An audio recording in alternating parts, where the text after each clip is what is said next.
alertness. Yep. Today I didn't do it because I thought, I got a lot of all this DIY stuff to do, and now actually I feel as if I'm just like completely beat up. So I need to get back to doing exercise regardless of whatever's coming.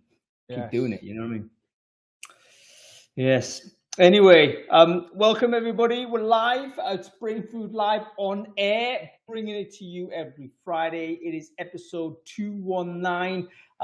We're doing this every week, folks. Incredible. We've been doing this 200 or so episodes. Today, we've got actually a topic that's very close to my heart because I've felt for a long time that this is a direction of travel that TA really should be moving into.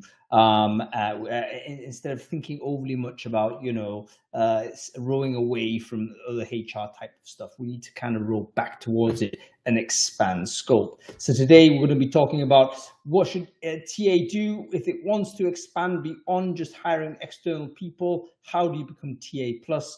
We've got a load of people coming onto the stage that's going to help us talk about that because they've actually gone and done it. Okay, let's do some sound checks real quick just to make sure everything is okay on that side. Folks, if you're watching this on Crowdcast, let me know whether the audio and the visual is okay for you on screen. We should be live streaming this in multiple places, including your LinkedIn, Adam. I believe you're very good at this now. So you get as many views on your LinkedIn as I get views on LinkedIn. So I think it's really working out. So hello to all of Adam's friends on LinkedIn. And everyone who's watching on LinkedIn, do let us know whether the audio video is okay. Let me know in the comment thread on there. Thank you, Gavin. Thank you, Jim. Thank you, Caroline. All good. Okay, I think we're ready to roll forward. A quick word to our sponsors. Obviously, every week, folks, sponsors come on and support Brainfood Live. I cannot believe that they always do it. We haven't failed to have a sponsor for the last 4 years worth of Brainfood Lives. You look back, when was the last time a Brainfood Live was not sponsored? You're going to go back like into the double digits, early tens and stuff like that. So it's been incredible, the amount of support. And today, I'm pleased to say we've got a debut sponsor that's helping us with this. And it's a really interesting company coming out of Jersey, would you believe? And it's a company called Pinpoint HR, which of course are an ATS, very modern ATS. Remember when we did the What Do Recruiters Want survey 2 years ago, 2021, Pinpoint were a highly regarded niche product at the time, but they were one of the 2 products that were voted that didn't get a single negative vote. They had a unanimous 100%, we love this product. Wasn't a particularly large number at the time. We're running that survey again, of course. We're going to re-push back on that after everyone gets back on summer holiday. It'll be really interesting to see where those guys kind of end up. But anyway, if you're looking to upgrade your ATS, have a chat with Pinpoint. Well worth having a look at. Here it is. I'm going to share their link into the chat stream there. Make sure you check them out. Okay, we're welcoming Adam Gordon, who's wearing probably what looks like a new denim jacket. I mean, did you go shopping this weekend or something, mate? Holly told you to upgrade wardrobe or something? No. I've owned it for some time. Although I put it on earlier after I'd been at the gym and then remembered why I hadn't worn it for so long because the buttons kept just popping open. So I had to go and get a t-shirt on, or else I'd have got a ribbing for my appearance like I normally do. This is the weekly assessment of my appearance from Hung. Or if Ivan's here, then him as well in the chat. Do you know what I mean? I think as you get older, it's the buttons that kind of make the difference, don't it? Because I'm starting to there's almost all of my shirts I can't wear anymore because basically it's all straining. You can see it's straining. The belly's just straining to burst out. So no bueno, mate. No bueno. Anyway, let's get on with it. Let's have a quick look at last week's newsletter. Adam, did you read it? And if so, what was interesting, man? I did, and I should probably immediately go to the one which is going to clarify that I'm not a massive creep. So I posted in the chat here, anyone here use LinkedIn for dating, and I'm getting some comments in response. That's because one of the pieces of brain food I want to talk about is from Candylicious, who has I don't know what Candylicious' real name is, but she sounds English. I think she's based in Singapore, and she's did a TikTok all about LinkedIn's great for dating. Here's why. I can find people based on their like education, so like MBAs, for example. She then said I can look for people who are like, she said, lawyers, doctors, and finance bros. And then she said, but unfortunately, there's no filter for height. However, I can. She said something like, I can get some good-looking photos which help me detect someone's height. And I'm thinking, if she's doing some reverse image search on Google and then finding their Insta or something like that, and then seeing, you know, how tall they are compared to standing next to Nelson's column or something like that, then I guess maybe, yes. But I'm not sure height is one that you really can measure from a photo unless there's a scale in there. Anyway, that's why I asked if anybody's used LinkedIn as a dating app. You can measure it if you're holding an iPhone sometimes and doing a selfie against the mirror, because you can obviously judge the size of the iPhone. Kind of. I mean, that makes me look tiny, doesn't it, if I do it like that? No, but it's not full body though. So in other words, if you're doing a full body mirror selfie, you can do it that way. Anyway, folks, this is actually a very serious point. It's not a serious point. It's kind of a joke post. I do believe Candylicious was also joking. If you watch her TikTok, it was very facetious. But she was saying, hey, I'm using LinkedIn because it's got great filters for the stuff I'm looking for. And, you know, she's looking for someone who's, you know, materially well-resourced, well educated, all those types of things that typically we do look for. You know, I think they're legitimate things to look for in a potential partner.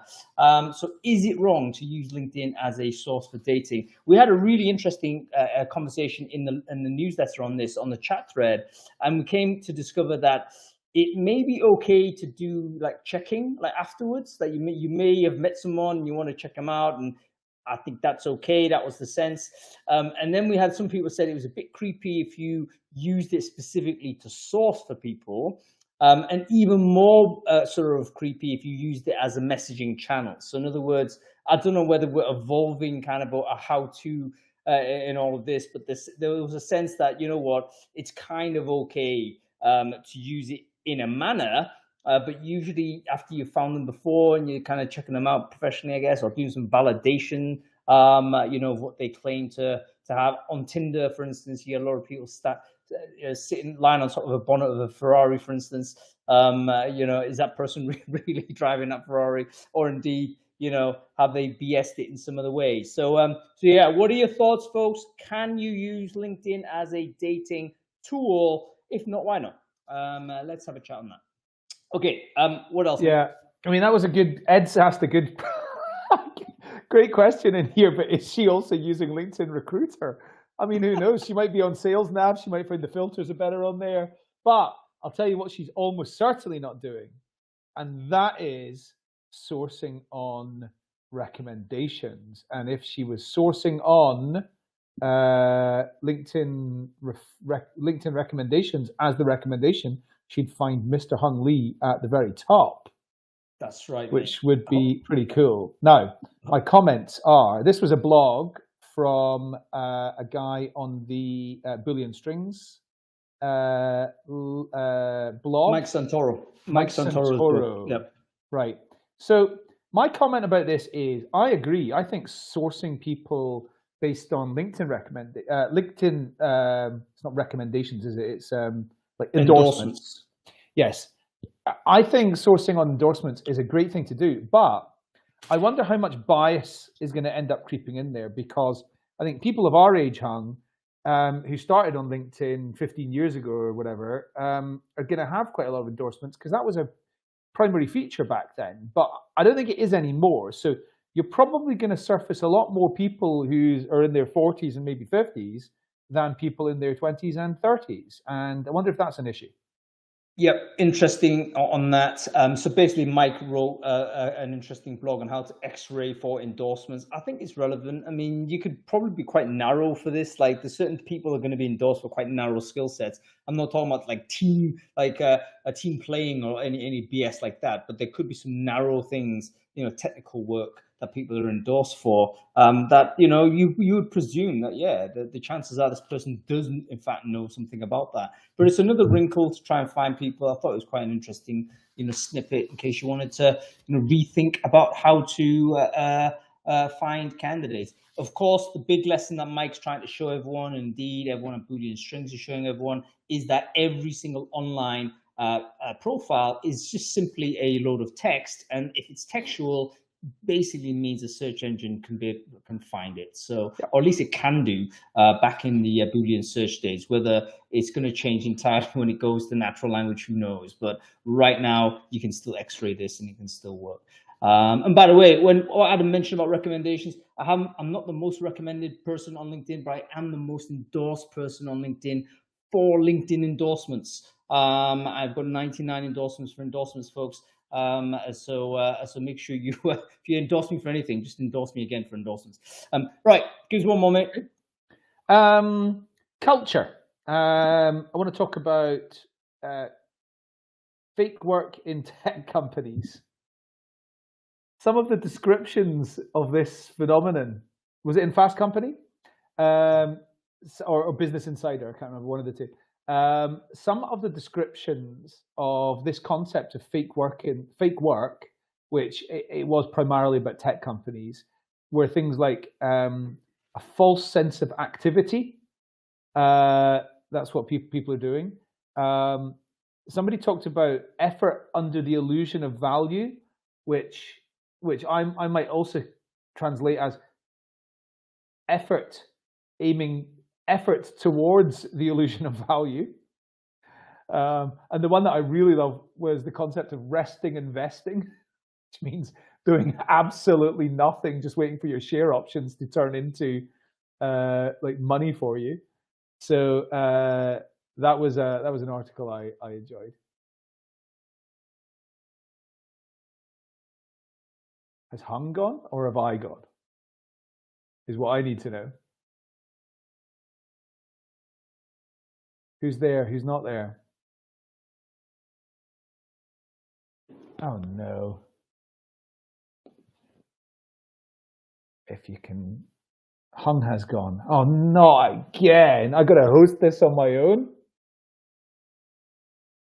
Yeah, resting and vesting. Resting and vesting. What do you think? Resting, doing nothing. Vesting, your share options are turning into hard cash for you. And we've had this before. Hungless, it's the Adam Show, stuff like that. Sorry, I'm back. Yeah, for some reason I switched to, I had a VPN on for some reason. So I thought I'd switch it off and it just cut me off, froze me down. Your VPN was on because you were checking out your own Google results from the USA. That was right. I was zooming into different places. Actually, it's a good habit, folks. If you want to check out what's happening in terms of how the news is reported, go and VPN to a random place and then just load in the same sort of website and see what you get. You'd be surprised as to how the same story by the same publisher has a completely different twist to it. Make sure you do it, folks. You've got to be digitally aware. Okay, let's just get on that. Just on that, I am interested to know any sourcers here. I am interested to know if you're sourcing, if you're just take it up to the top. If you're searching Google, and you put in your search query in English, or you put it in French or in Spanish or another language, are you getting different results according to the language that you're using to do the search? Because we had some, when we were in France over summer, we had some discussion about this. We thought maybe we were getting different results by searching for things in French as opposed to searching for things in English. Anyway, sorry, slight tangent there. No, but worth having a look at, folks. Let me know. We've got lots of multilingual people on the show here, so be interesting to know. My instinct tells me you would, because the search isn't pure, and it hasn't been pure for a long time. It's all trying to provide or push relevancy to you, and it's making guesses as to what's more relevant. So presumably, it's going to be able to track whether you are searching in French, and would surface up more French language stuff. It would make sense. Even though it means that you can't trust the search. I don't know whether anybody watched the Founders Focus this midweek. Was it yesterday? Which I did with Raj Mukherjee of Indeed. And he was talking about the general journey of discovery has always been towards recommendation from raw search, and taking the weight off the searcher to try and accurately, discover the thing, but rather putting it onto the platform to understand the intent and then deliver against your intent. Presumably, if you're typing in different languages from different locations, it's going to surface up different things. I think that's a positive from an efficiency point of view, but obviously a negative because it means that we're not sharing the same digital universe. And it means that we end up thinking we understand the same thing, but from very different perspectives, whilst being unaware that there is a different perspective. And that is a problem. So I think we need to understand that as searchers, as sources. That's something that is well worth us getting to grips with. Anyway, folks, let's get on with it. Adam, quickly on this topic about TA to TA plus. This is one of my little pet ideas. It's to say, recruiters, you can't just keep thinking about external hiring. You have to expand scope and do other things beyond that, because the bottom line is the overall ratio of full-time employees into a company, I think, will shrink as companies become more keen to get flexible labor, more keen to reduce fixed cost, more keen to have, if you like, labor on demand. Therefore, if we stick purely to full-time employees, the job and the function is going to shrink. That's no bueno. That's basically my thesis. Adam, what's your thesis before we bring on our guest and talk about it? I'm going to start with a cliche, which is around that like seat at the table. So the CEO isn't going to really care so much about hiring permanent employees, but the CEO and CFO and Chief People Officer very much care about the concept of what should our workforce look like in 1 year and 3 years and 10 years. So I think the concept of workforce planning is really vital in here. I think the concept of a total talent pool is really valid here. So that's the people working for you today, permanent, contract, freelance, the people who you might hire in the future, all of these different groups, the people who might want to work part-time, the people who might want to work from the beach or in your office. You got to think about all those things. And here's the big addition that I want to put in here. Which jobs are going to get obliterated by artificial intelligence? The person responsible for all this needs to be working closely with the information information systems people in your company and the finance people in your company to be able to create models which can predict these jobs are not going to be needed as much in a year's time, and in 3 years' time, and in 5 years' time, they won't be needed at all. But these are jobs which are going to be emerging, which we will need. So we're going to need to work out, should we be moving these people in there? Is it a completely different skill set, et cetera, et cetera? So I think that the concept of automation and jobs being taken away by artificial intelligence needs to be a big part of this. And TA people have got tech-savvy TA people have got the right skills to be able to take a lead in this, and that subject is one that the CEO cares about. Yeah, I think that's a very, very smart way of looking at it. What is the impact of AI into the sort of work that your colleagues are going to be doing, and then figuring out where you need to pipeline in future and where actually you think you might end up having to close a function or a particular department or whatever it is, because it's going to be either automated away or people are going to get more productive with the use of technology. So yeah, super, super interesting. We actually need to do a show on that. Like, how do we go through the audit process to figure out, which jobs are subject or exposed to AI disintermediation? We've seen some reports on how to do it. The Goldman Sachs have got one, McKinsey have done one, but what is their methodology? Has anyone come up with a methodology that we could share? It might be useful for us to do that. Anyway, let me know in the chat if you think that's useful for us to do a show on auditing the future-proofing of the skills in your business, so that we can kind of figure out, which types of activities are going to stay around with us. Okay, let's bring our guests on here. We're going to just bring them all on immediately. Actually, Crowdcast has shown me a way to do this. How do I do this? Yes, Yasser is here. Hands raised, main stage. Oh, there's a clever way of doing it. You can raise your hands. So let's do Yasser. Let's get him on. Christine, I think that's you. There's only one Christine. Is that you? Okay, let's get Christine on. There's Yasser Ahmad. What magnificent hair you have, Yasser. I do. Just for you, mate. I tell you, I'm very impressed. Ebony is here as well. I think we'll bring Ebony on as well. There she is, Christine. Excellent. Hello, Good to hello. see Sorry. you. And then we have Ebony as well. Amazing. Everyone is here. Fantastic. Folks, let's do some quick introductions. Yasser is your first on screen. Can you quickly introduce yourself? Who are you? What it is you do? Sure. Hi, everyone. My name is Yasser Ahmed. I am the Global Vice President of Talent Acquisition, Global Mobility and Rewards, so compensation, benefits, and equity for HelloFresh. Amazing. And by the way, Yasser has the longest job title on LinkedIn, by the way. If you want to check that out, it actually has 3 clauses in it. It's got 3 ands in it. I mean, that's crazy, right? All right. Christine, good to see you again, as always. Christine, quickly, for the people who don't know you, who are you? What it is you do? Sure. Hi, I'm Christine Ong, the head of talent and people at Quantum Motion. This time last year, my title was head of talent and media, which we can share a little bit more about later. But yeah, nice and short and sweet, unlike Yasser's. Oh, great to see you. And actually, Christine, for people who don't know, Christine, conversation I had with Christine actually inspired this idea, because I remember you and I having a chat about whether, it's a good idea to expand or to narrow down and all the rest of it way back when. So it's be exciting to get into it. Ebony, great to see you. A little while since we last had a chat, but wonderful to see you. Can you quickly introduce yourself? Who are you? What it is you do? Yes, absolutely. Can you hear me okay? Yeah, perfect. Perfect. Yes. So hi, everyone. My name's Ebony James.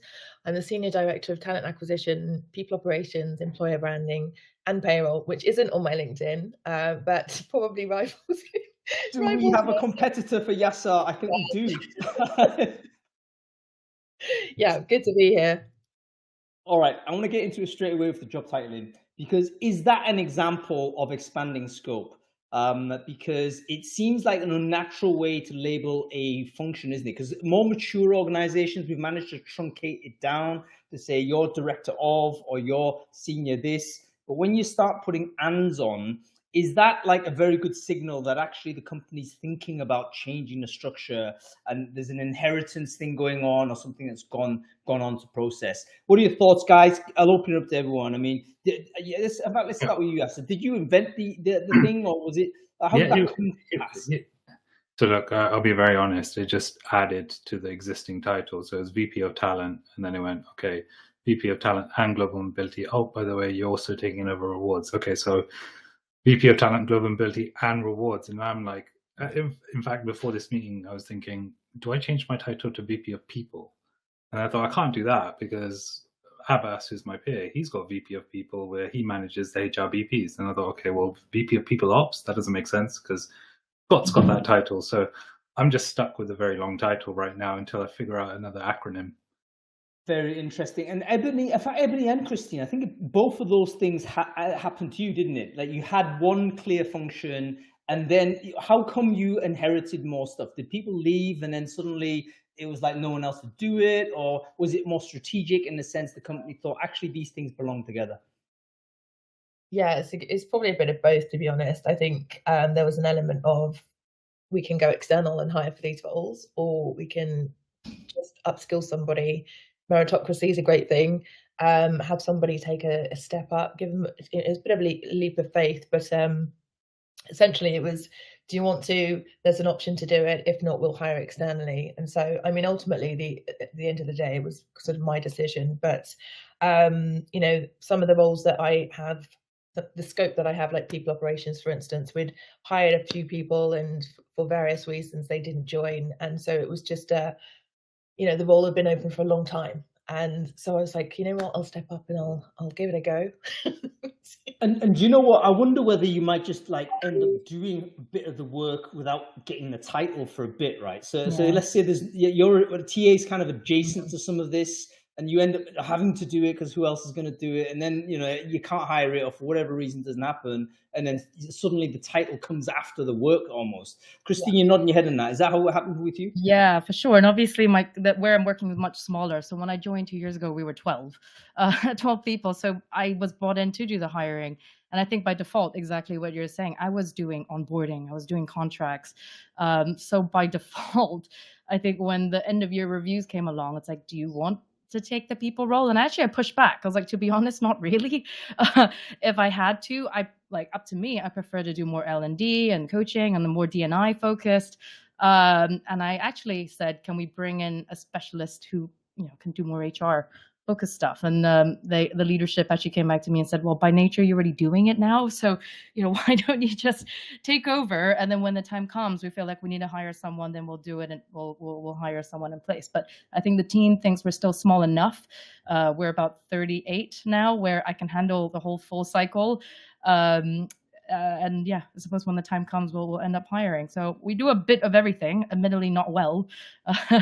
And I think I definitely scared the team when I showed them the employee life cycle and how much work there is involved in the whole process. And my focus really being just on one side, on the TA side, and how much other bits we need to do, and to do it really well. Start measuring. We don't even measure anything yet. So yeah, I think it just happened. Long story short. Yeah.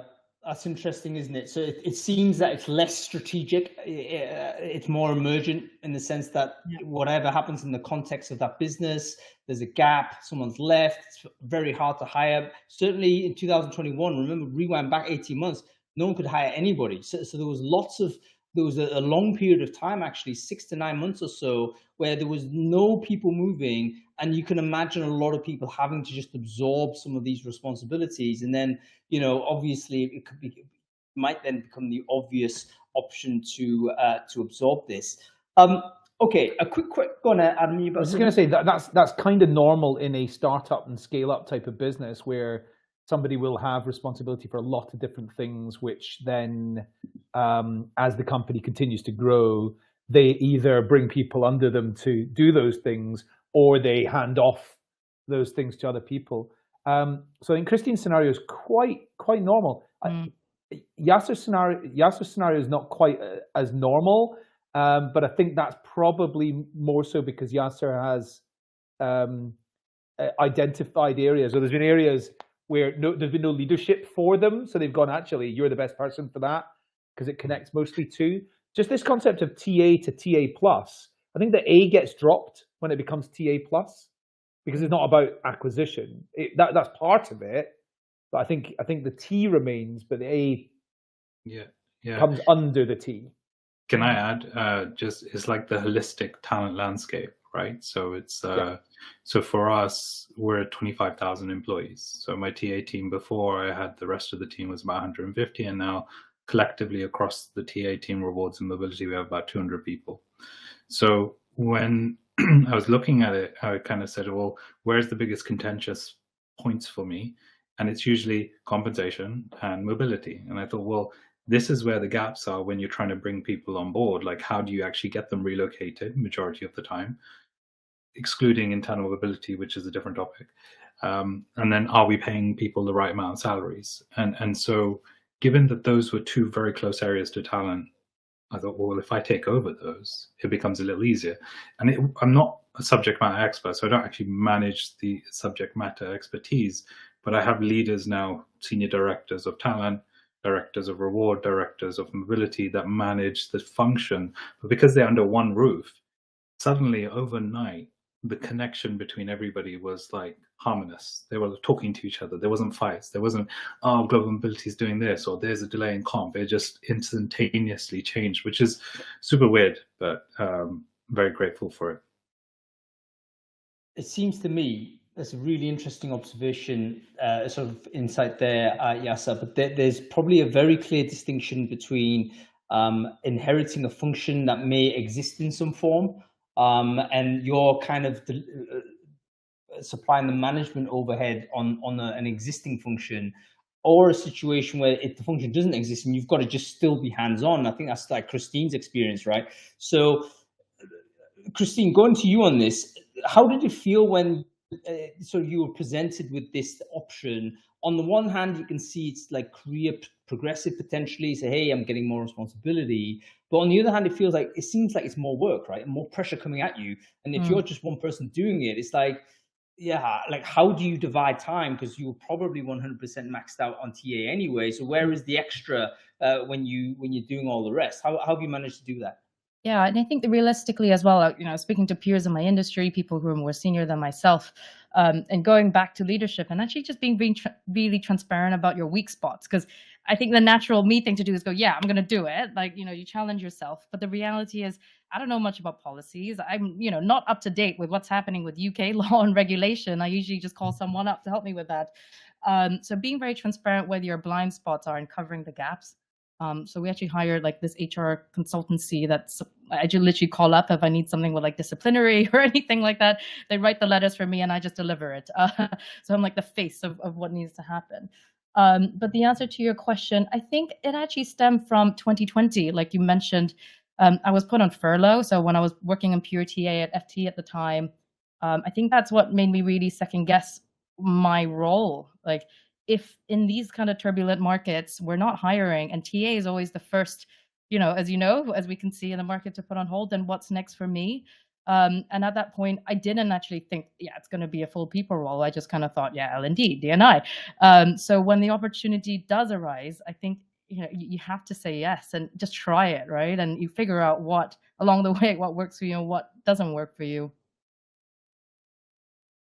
Yeah, very interesting. So a job security issue, and I think this is clear. We're seeing it again, aren't we? Certainly in tech, lots of people on the market struggling to get back in, etc., etc. Would you be in a stronger position if you had more strings in your bow? I think the answer's got to be obviously yes.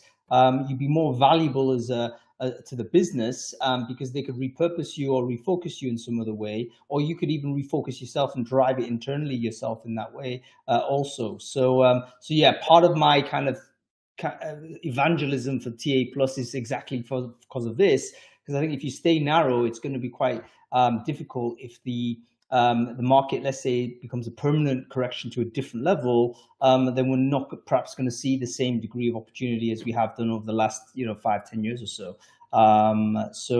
Okay, in terms of how you handle it though, basically understand what you're weak at and then try and backfill that with outsourced type services, or indeed get contract resource in, or potentially even hire full-time to drop in under you. Perfect. Ebony, let's get you involved in this. I think how did your situation emerge? Were there existing departments that you took over, or were they kind of new stuff that actually no one was doing? No, I think there were existing. It's a bit of both. I would say it's like 90-10 in terms of building new teams. So we didn't have a payroll team, for instance. We had like a bunch of folks doing different payrolls using different vendors, and it was kind of merged into people operations. So one of my tasks was sort of just to build out a payroll team. And actually, just to your previous point, how do you do it? Hire good people, right? To do the work that basically, if you're stepping up, there's going to be a bunch of things that you're not going to be able to do. I think just making sure that you have some really great people that can step up. So if you're consistently building future potential leaders, I think that saves a lot of time and a lot of effort, and you can promote people, and that's really what it's all about. But back to your question, yeah, I mean, there was one team, the payroll team, that didn't exist basically in September last year. Highly great head off, and she's built a great team. But the rest of it was there were elements that were floating around, sort of different people. We had consultants doing, sort of different things in different verticals, and it wasn't super cohesive. And actually sort of just having someone who was on the ground from a permanent perspective, it kind of just makes sense, which is why we decided to open the roles up. We were hiring them, and I mentioned before that there's different scenarios, didn't quite work out. And my CPO kind of said, what do you want to do next? Like, what's next for you? You've been doing TA for 18 years. What do you want to do? And it's all around customer experience, which, your customers could be external, they could be internal. It's all around sort of building out great teams, process standardization, optimization, all of that stuff, which is very transferable from TA. So I was like, yeah, you know what? I don't know everything. We cover 25 different regions from an employment law perspective, and I will never know everything. But this is where the great people come in again. And the rest of it, you kind of just, as I say, the skills are transferable, absolutely, from TA. One thing I just wanted to say there, we've talked quite a lot about the concept of people from TA going on, not in this show, but in like over the last 5 years or whatever, going from TA into more mainstream, like becoming chief people officer in an organization. I think that bridge is more clear than ever, and somebody with a background like Ebony's is a very natural step to become the chief people officer. In fact, or Christine's or Yasser's, all three of our guests. Anybody got any comments about that? There's nothing really missing, is there? I think there are topics that obviously you should have a good understanding of, like the HRBP frameworks. So with HR, usually you can study for it, you go to university for it, or there are frameworks, CIPD, etc., etc. Yeah. So moving from TA to a role where you're managing HR frameworks can sometimes be daunting. Even for me, there's areas where I'm like, I don't have a clue on this, but what I have 100% confidence on is my change management experience, or I know that I can take. Yeah, and so for me, it's about asking the right questions. I don't need to be an expert. Am I asking the right questions? Am I covering all ground? Am I doing my due diligence? Am I pushing? Are we being iterative, or am I trying to do some sort of Prince 2 type project where everything has to be wham and bam perfect the first time? And I think that's where a lot of people will choose quick and dirty over perfection. And so as long as you can provide that kind of agility, I think my customers and my stakeholders are very keen on that. They were the ones who said, you should take over. It wasn't my leaders, my HR leaders, it was my business leaders who were like, just give it to Yasser, he'll sort it out.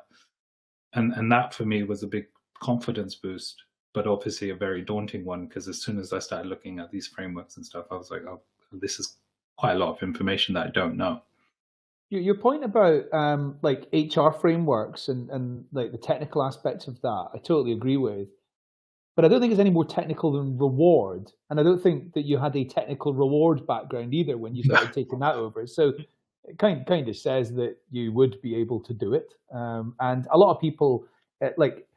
I also think TA is a very strategic element of, if you want to call it part of HR, very strategic element of HR. Whereas I'm going to say something really offensive here to a lot of HR people. A lot of HR is not. It's quite administrative and it's quite tactical. So that's the other reason why I think TA can go up and then come across and lead that function potentially. Let's do with a couple of things straight off. Firstly, turf war. So I'm TA.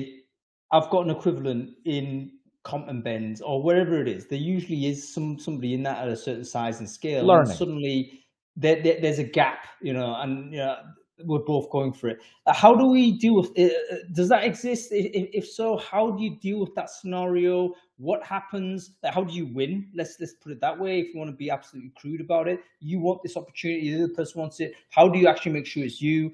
And what happens when you have this person who knows their department, but you're now in charge of them in some way? Like, how does that play out? Any thoughts on this? I'll open it out to everyone.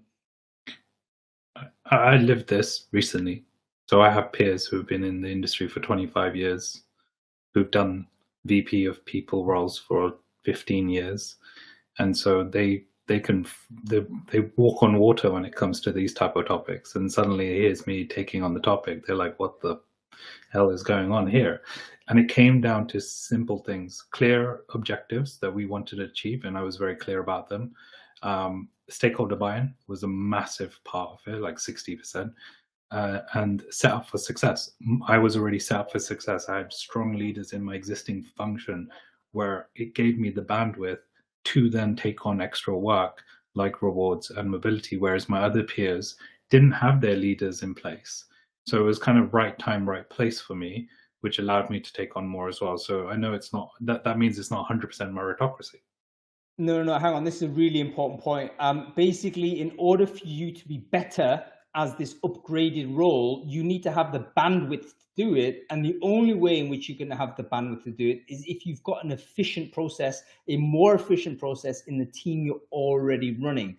So in other words, that actually makes it is a meritocracy that you take that on, because you've demonstrated you can create an efficient process and get the right team leaders and the right people in place, so that you have the extra bandwidth to either learn a new domain or to take on that new role. Whereas other people might still be at like 100% maxed out, and you know what, they can't absorb anything further, even though they may say they want, because they know it makes career sense, but it doesn't make sense for the scope of the business. So almost like look after your own department first, create some space in the diary for you to go upwards, then you got a shot. So as a very quick visual assistance here, if your diary is completely festooned with loads of events, it's totally blocked out, there's no white spaces in there, chances are you're not running efficiently. And the chances are you're not going to be able to move up, irrespective of whether you expand scope or not. Okay, what are your thoughts on that, Christine? I mean, you might not have encountered rivals. Well, not in my current company, but actually that really resonated with me, because in my last role at the FT, we had very clear-cut HR, comp and bens, learning and development.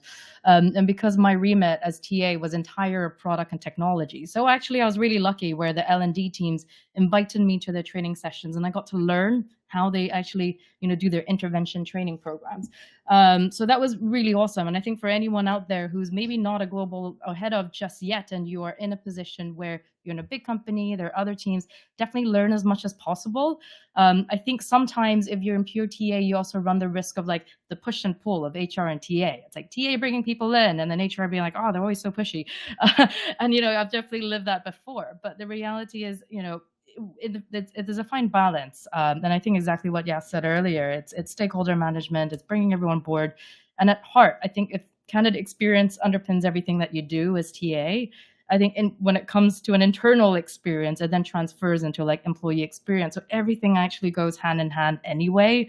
So I think that's that one thing I do want to share is if you are not in a bigger company, you have the opportunity to learn from others, learn as much as possible, because you never know when the time comes and you need to actually roll it out yourself. Like performance appraisals, I've been on the other side, but I've now had to design it this year, and I've never done that before. But having been on the other side a couple of cycles, I have a vague idea.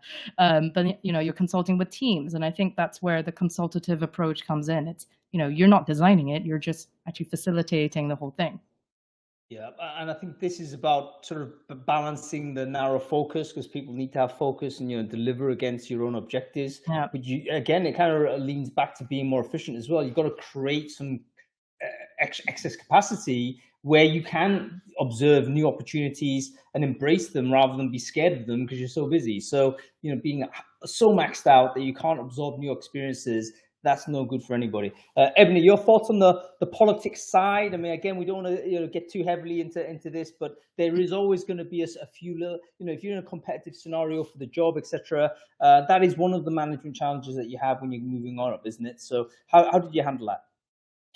I've never been in that position, luckily. You killed them all before you got there. I think just my enemies didn't make it. Exactly. Not what I meant. There's never been another person sort of going for the same role, so to speak. And maybe I've been lucky in that respect, but the opportunity has always been very, very clear, and it's been there, and it's, do you want it? If not, then there's alternative routes we can go down. So I'm not really massively interested in the politics or competing for something. It's not that deep for me. Maybe it is for other people, but I think if there's something that I know I can do and my manager or leader knows I can do it as well, it's highly unlikely that they're having the same conversation with somebody else, right? And I've for the last, my last 4 roles have been in startups where the need has been like quite high. And because everybody's got so much work, they don't want to take on anything else, right? So they're like, you can go for it. If you want to do it, great, go for it. So yeah, I've been relatively lucky in that respect. Thank you. Can I just start some general? We know there's a trail of corporate corpses in Ebony's wake. Just a bit of general advice to anybody that's listened to this part of the discussion and thinks, well, actually, yeah, I am ambitious and I would like to go ahead and take over other parts of the organization or whatever. Without fail, every single person that I see who goes from being, say, a TA manager to being in some job where they're looking after much bigger things and whatever, they don't get there by being the best, deepest expert on talent acquisition. They get there because they can talk the language of their manager and their boss and the executive leadership team, and they can link everything they're doing back to the CEO's top 3 goals, whatever that might be. Yeah, I agree. I mean, generally, it's transferable skills, absolute tick, of course. But I think being able to, especially in startup environments, being able to, I saw a quote somewhere on LinkedIn, I forget who said it, but actually the best skill that you can have is being able to just get stuff done, being able to problem solve, quick fixes, keep calm, care about the customer, which in this case is the employee, and just be able to get stuff done and get stuff ticked off and resolved. The other stuff will come, right? That stuff is very, very difficult to teach, I think, just in terms of traits. You know what? So yes, you go ahead. Just in this environment right now, if you're thinking about yourself moving into HR or taking on extra responsibilities, what Adam said is really important, because a lot of people functions, they are very focused on employee experience, which is cool, and we should do that definitely. But we can't forget that we're here to make the business successful. So when you see a mission statement that says we're here to make the employees really, really happy, then that's not going to work. It has to be like, we're here to help the business become successful by making the employees productive, and we do that by doing X, Y, and Z. And I think I've been in numerous conversations about this recently, where our TA function is very clear. We hire people with quality, speed, and diversity. And it was super clear that this was always going to contribute to our overall goals. And I think with some people functions, when there's that misclarity, you have an opportunity to go there and provide that clarity. And so being able to translate the company goals is very important. And this is why I said at the beginning, before our guests came on, that I really believe the biggest impact that we can have as people that have, maybe we've all started in TA, one of the biggest impacts that we can have is informing the business what the structure of the organization needs to look like, not just based on like humans, but based on what jobs don't need to get done by humans anymore. And that's a really big one. And the whole aspect of talent intelligence and these types of things all need to feature in this. Where should we put our factory? Where should we, where should we put that call center? And how long are we going to need that call center before technology is going to be able to? So it is a skill set that we have to, I think, probably go and, some more than others, go and really understand around the impact of that. In fact, hung in the newsletter from last week, is it called the Pew Institute or something? It was another one about the impact of jobs in the US specifically from artificial intelligence. It's not just about AI, it's about robotics and automation and other things as well. But I think that's a really important additional skill set and issue that we need to focus on.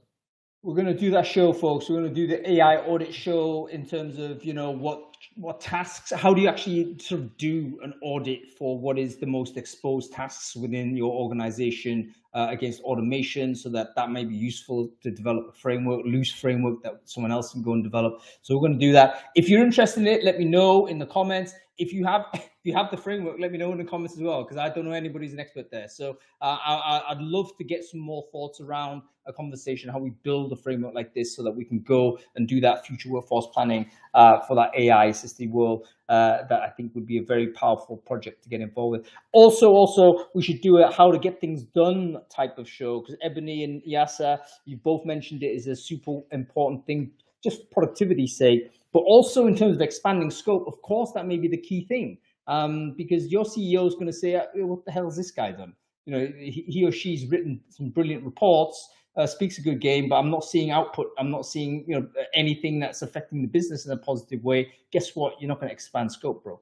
Do you know what I mean? So how do you actually get better at that? I don't know how to do that. I'd love to know. So that's another thing we should do.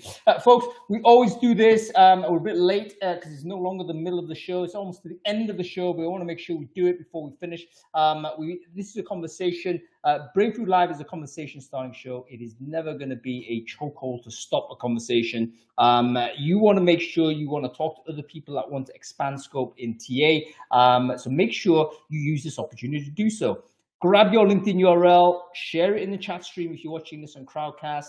If you're watching this on LinkedIn, any of the LinkedIns out there, or on Facebook or Twitter or whatnot, do the same thing. Share your LinkedIn profile URL into the comment thread there, and then just add anybody else, connect with them that you see. Every week we get 20, 30, 40 people that basically boost their connections by that number every week. I think some people just turn up purely for that. I mean, fair enough. Candylicious, feel free to check out my educational background. Yeah, some people I'm sure just got this entire show on mute. They're just waiting for this thing so they can go and connect with people. That's totally fine. Empower your network. Make sure that is like the network is as strong as it can possibly get. It gives you the crowd intelligence, the swarm intelligence, should I say, to really help you out when you need it. Okay. Let's move on towards sort of how we kind of measure success on this. So you've inherited a new department. Firstly, how do you know it's working or not? I mean, we've already said you're not an expert. You have no clue particularly about this domain. Maybe adjacent. You've got some idea. How do you know it's actually working well or not? How are you going to make that go better? Like, what is the technique behind that? Any thoughts on this? Yes, I'll go with you first. For both my new functions, global mobility and rewards, we set milestones, so OKRs in our world. Those milestones were very clear. So we had NPS scores that we would measure from employees, from their experience. Are we getting better? And then we had transformation projects that needed to be completed. So moving from emails to a ticket system, or moving from a vendor provided to a center of excellence that's in-house. So that transformation needs to be done and achieved by a certain date.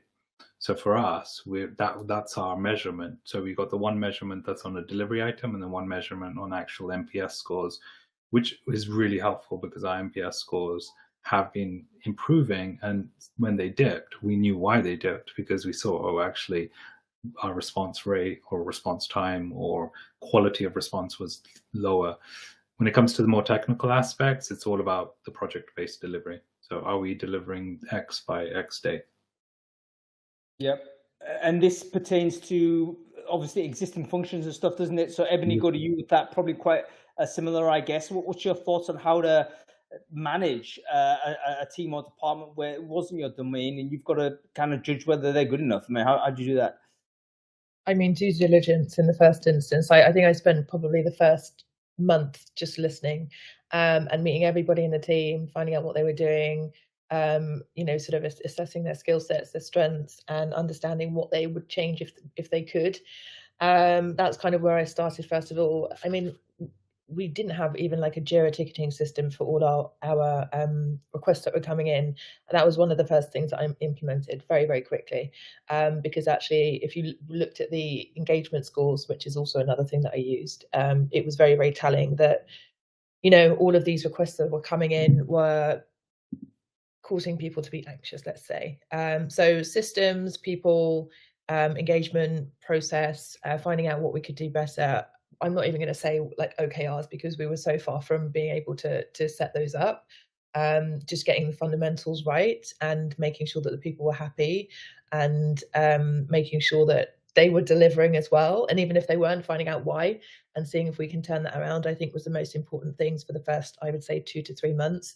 Then, yes, the fundamentals, putting in a Jira ticketing system, building dashboards and going from there, and then eventually creating SLAs. That's where we're at the moment. The next thing is KPIs. Yeah.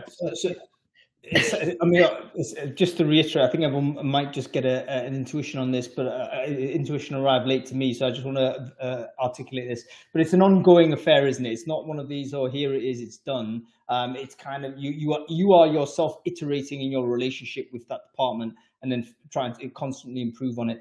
Christine, go to you on this, because obviously it's a slightly different situation. You're still hands-on in a lot of this stuff. You mentioned earlier on you haven't had time to put the metrics in because it's like too early for it. Have you sort of had people come to you with this to say, okay, how we're doing in this department, and then Yeah. what do you say, and what's your plan on delivering an answer to them? Yeah, of course. And I think that's the beauty of the blank canvas, right? Like, again, quite similar to what Ebony said, I also kind of had a chat with the team and figured, I knew what needed to be done, but you kind of need to get buy-in and make sure everyone's on board, right? But obviously getting the ATS in place and whatnot first. Of course, coming from TA first, I had my cost, like I had all my sources from all the hires I made since I joined and how much it, like agency costs or LinkedIn costs, whatever it is. So ironically, actually, my CFO came to me this week, 2 years later, I've joined, and said, hey, Christine, are you actually keeping track of anything? I'm like, funny you say that. I have a list. So I literally just shared it with him 2 days ago. He said, thanks, this is really helpful. Let's use this moving forward. So I think pure TA does kind of teach you to start, looking at things like cost per hire and metrics. Now on the people side, and I think that's what I was referring to, I'm taking notes as Yas is speaking, but I'm very much aware, there's so many tools out there, Office Vibe, etc., Culture Amp, and I wasn't able to get the team on board yet to implement a tool like this, maybe because we're still quite small. They expected me to go speak to everybody and get an understanding of where they stand. So my argument is yeah, I can speak to them, but they're not going to be honest with me. That needs to be anonymized. Again, this is just based on feedback, research, and also speaking to other people within the industry. So I'm still trying to get them on board on my journey. And I think whilst that's happening in the background, I've just used a simple Google form and just said on our Friday meetings, look, if anything comes up between now and then, your feedback from management, feedback on anything, feedback about our labs, just put it in this Google form. So hoping that you just start with something small, it will show us some sort of data, and then we can get buy-in from leadership. I think that's the only way at the moment, without getting too much investment, that I can be able to validate what I need to do. Yeah, and until I get some data, and I can't exactly say what we've done on the more HR and measuring, like employee measurement side. No, Christine, you've just said exactly the line. You've got to almost evidentialize. Is that even a word? Let's invent it right now. You got to evidentialize what's going on. Evidence. Evidence. Evidence. How is that better? Because that's an actual word. That's why. Yes, I'm coining it today. Right. The point is, we have to get away from just being able to just operate on that intuition basis, because I think the leadership probably already has the intuition, but something's stopping them from going forward with decisive measures without the evidence. And it's your job basically to evidence that or evidentialize that, which way you want to put it. Okay, cool. Let's move on to the final kind of question to the crew here. There may be TA people in the crowd. In fact, I guess they are, because they wouldn't have registered for this without thinking about it, that they also want to expand scope. They're currently in narrow frame. They're currently saying, okay, my job is external facing, hiring external full-time employees. I want to do a little bit more. How would you advise them to go about that, where there isn't an obvious circumstance where they inherit it? Is there a way in which they could agitate for it, demand it? Like, what is the approach? How would you suggest they best position themselves to go to TA plus? Yasa, go to you first. They need to define clear objectives, which is another way of saying they need a plan. Clear objectives for me personally was, I want to get closer to global mobility and compensation so I can ensure a streamlined process, and so that global mobility processes are quicker and more aligned. So the whole hire piece up until they start on day one was more combined, and that allowed me to steer my conversation with a clear objective for the business. They were like, okay, that makes sense. He wants to improve the overall process, not just hiring, but bringing them on the whole process. So yeah. Right. So quickly to summarize, hope is not a plan, folks. You need to actually have a defined objective in your own mind, just an understanding where you want to go, how you think this is going to be more optimal for the business. And I think once you have it kind of fixed in your own thoughts, then you can orientate your own behaviors towards getting that, delivering that goal. Okay, I go to you, Christine. How does someone actually go for this? Yeah, I was just kind of thinking, if you in a startup, I think that's definitely more opportunities to do that. But if you're not, reflecting on my role at the FT, the reality is day-to-day recruitment, there's always something, right? And that's blocking your hiring pipeline, whether it's, hiring manager that needs additional training, or maybe on the D&I side, there's some additional work that needs to be done there. I think there's always little bits in the process that could do with that could be improved. So if you're able to kind of volunteer yourself to your manager, et cetera, and say, look, there's something here that's blocking us. It is, hiring manager inefficiency. You can then maybe suggest to do some hiring manager training there. That's when you venture into things like coaching and L&D, right? So really identifying what the problems are. So that's natural progression to be able to unblock that, and you can learn something new. So that's my tip. Right. So in other words, there's a problem. You don't just bitch about the problem, but actually come up with a solution. And oftentimes that solution may involve you getting outside of that narrow TA frame and getting involved in other stuff. So have an opportunistic attitude to problems. Ebony, final word to you. How would you advise a young person who's thinking, I'd love to be TA plus? Yeah, I think just what Yasir mentioned, which is making sure you've got a personal development plan. Even if it's sort of bare bones, make sure there is something there so that you can measure your own success. But I think from a TA perspective, if you're just doing sort of the bare minimum of sort of what a recruiter does in terms of you do the full 360, but you're not involved in workforce planning. You're not asking the questions to the business partners or talent development or the org leaders in regards to why the requisitions opened up, and, working with them to figure out if the role makes sense, if there's anyone internally that can be promoted before you go to market. I think these are some of the questions that are a bit more consultative, but also get you working with a little bit more closely some of the other verticals within people teams. I think working with business partners, working with finance, working with, even people operations, understanding who you're handing the baton over to after the talent part of the process, the talent acquisition part of the process is done, is also very important.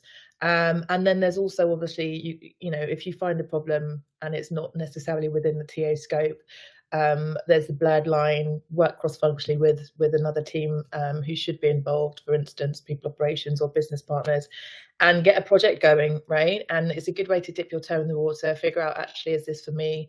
Maybe it's not, and maybe you want to go in a different direction after you finalize that project. But actually just putting yourself out there and helping fix some of the issues whilst working cross-functionally, best way you're going to get the experience, but also it's the best way for you to understand whether or not you're going to enjoy doing that role moving forward. Absolutely. So in other words, don't be hostile to all of these what you think are external things. They're actually opportunities or pathways for you to learn and potentially advance your career going forward. Okay, fantastic. Guys, this has been a really great conversation. I think you can continue going further, but however, it is 3 o'clock already, so we have to close it off today. Thank you so much for joining us, guys. We're going to say goodbye to you now. Great to see you, Yasser. We're going to catch up soon, I hope. Great to see you, Christine, as well. We'll definitely catch up soon, I believe. We're going to see goodbye to you, Ebony. One of these days, we're going to catch up. We're going to go out in Barcelona. It's happening next year, okay? See you later, guys. Have a very good weekend. Thank you so much for the chat. Thanks, folks. Have a good one. Thank you. Bye.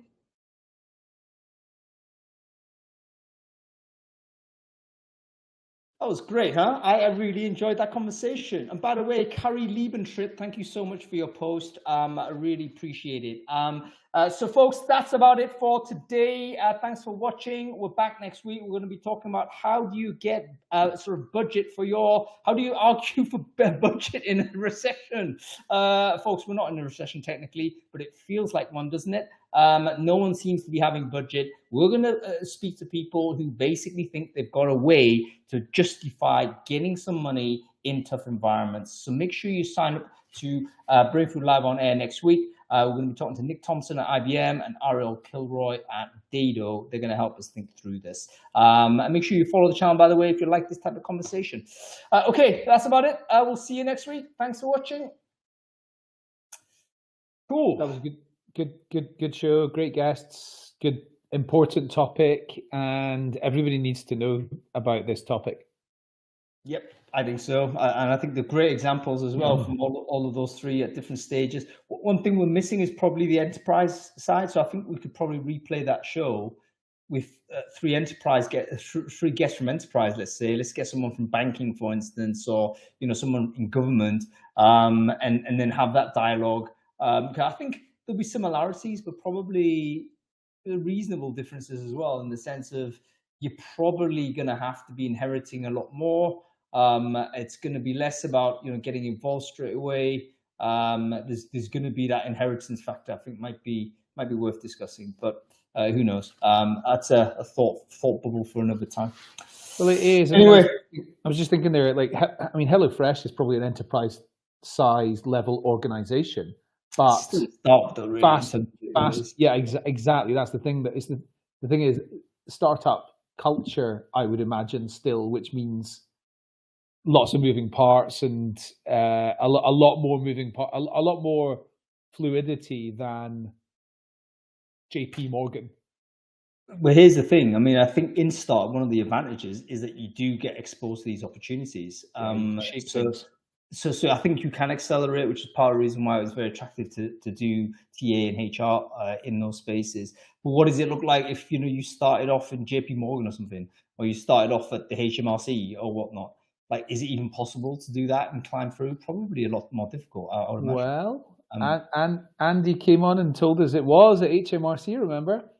Yeah, he had it. It might be time to get him back on, actually. It'd be quite cool to investigate. I think it would be obviously more fixed.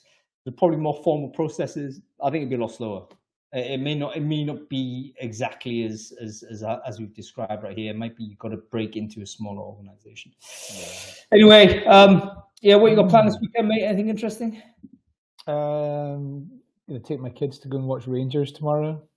That's not interesting, mate. Gonna go and buy some school uniform. Oh, and a new Fitbit. All right, cool. You've worn out your Fitbit, have you? Well, no, I got a Google Pixel Fitbit, and it was useless. Too many features on it I never used. Just drained the battery. It needed charged twice a day, and eventually it stopped charging at all. And the what do you call it? I was wearing it basically as a bracelet for about the last 6 months because I haven't had the time to go and actually change it. And then the face actually came off. So I haven't got anything on now.